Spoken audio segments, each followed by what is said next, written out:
বান্দরবানের রুমায় সোনালী ব্যাংকের ম্যানেজারকে অপহরণ করে ব্যাংকে লুটপাট এবং 14টি অস্ত্র ছিনিয়ে নিয়ে গেছে পাহাড়ের সন্ত্রাসী সংগঠন Kuki-Chin national front KNF. Ruma উপজেলা নির্বাহী কর্মকর্তা দিদারুল আলম এই ব্যাংক লুটের ঘটনা নিশ্চিত করেছেন।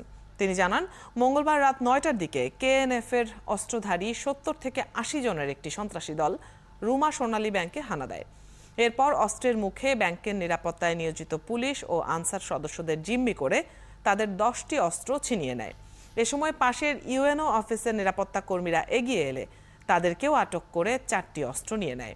পরে ব্যাংকের সামনের মসজিদ থেকে ব্যাংক ম্যানেজার নিজামুদ্দিনকে আটক করে তার কাছ থেকে ভল্টের চাবি নিয়ে টাকা লুট করে এবং নিজামুদ্দিনকে ধরে নিয়ে যায়।